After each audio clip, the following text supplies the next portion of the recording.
Hi, my name is Hattie Campbell and I'm Senior Lecturer for Early Childhood Studies and Co-Programme Lead for that programme in the School of CAS. Well, I was the seminar leader really for that module.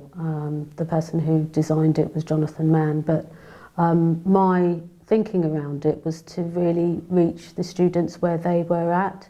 So even if someone else designs a module, you've got to think about your own approach to that. So that's equally important really, I suppose, a relevant question. And my thinking is how do I get to connect with the students? How do I get them to start to feel a sense of belonging quite quickly, and that their values and their experiences are important to their process of learning?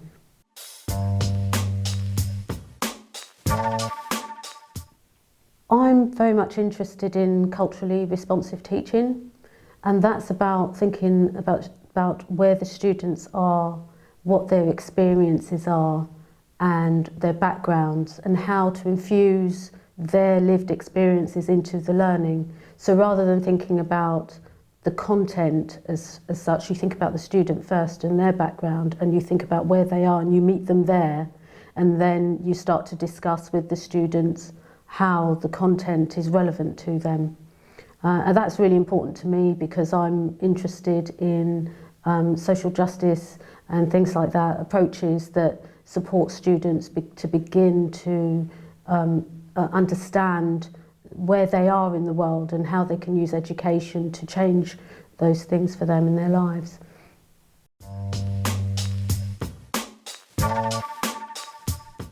You have to look at yourself as a teacher.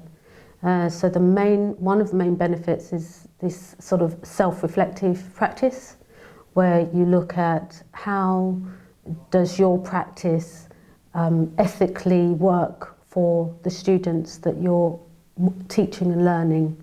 So it's really based on an ethical and moral practice, I think. I mentioned social justice and connecting to that, and also connecting to students who might otherwise experience being marginalised in society, and they come into education because they want to do something with their lives. So in being instrumental to that, I think it's important that we as practitioners, as teachers, are very much self-reflective about what we're teaching and why. One of the things I'm particularly interested in is a decolonial practice, and that also helps, from my perspective, to start to think about how the students absorb the knowledge that they're encountering, how they absorb that experience, and what that means to all of us in the learning community, so that their part in it is as important as the content that you're delivering. In fact, more important in some instances.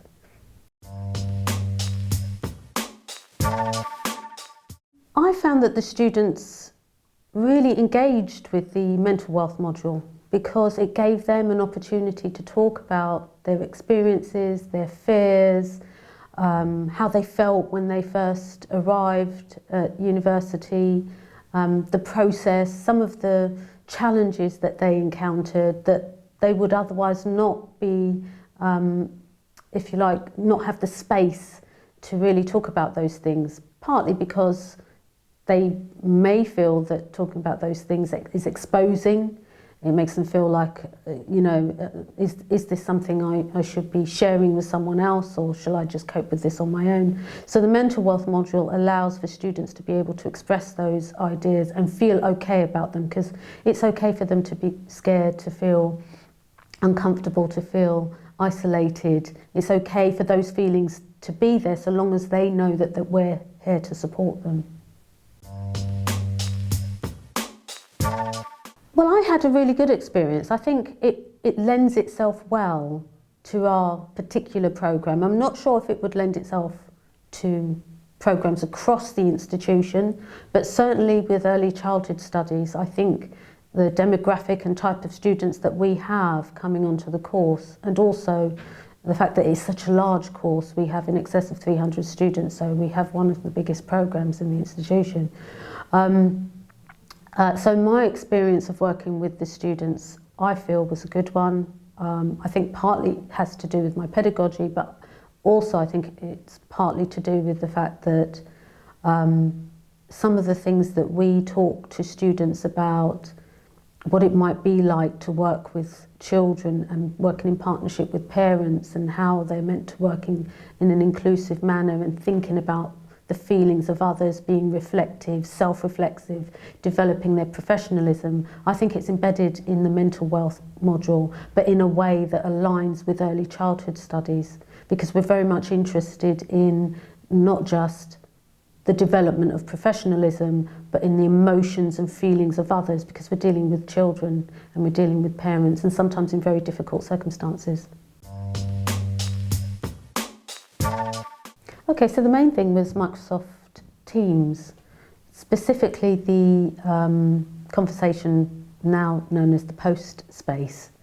So the students, the assessment was linked to them posting their ideas around a particular subject, and they were expected to post at least 10 posts around this subject, which was to do with their experiences of entering university, and so that's what we used. And I think it went really well.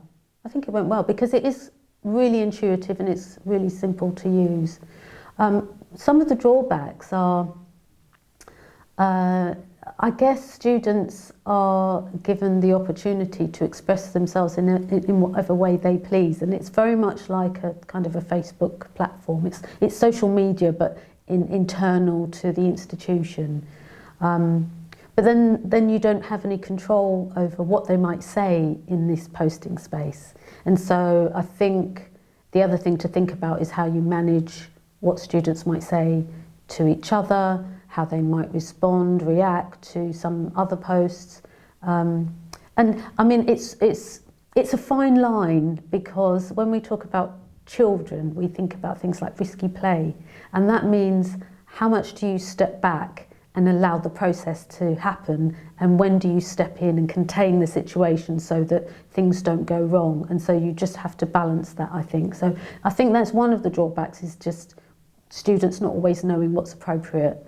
But a positive thing around that is it's very easy to step in and just remind them of what the ground rules might be and what the safety measures should be for each other.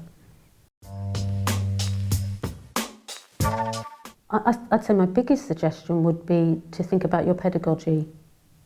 I think it starts with yourself as a practitioner, and really I think the important thing is to consider why you might connect with the mental wealth module yourself as a practitioner, and why the students may or may not connect with that. I don't know. I think it has more to do with how you engage with students, and I think that's aligned to your own pedagogy, because you need to think about whether you actually even believe in that. You have to think about whether that's something that is an ethical sort of guide to your practice. I'm a big believer in value-based practice, and I'm also a really huge believer in thinking about what your ethics are around teaching and learning. And that's a huge, huge question. It's a minefield in a way, but it means that we also have to challenge our own ideas about the world, and our own practice, and our own judgments about others. And that's important, because that's what we're trying to get our students to do, so that they can grow.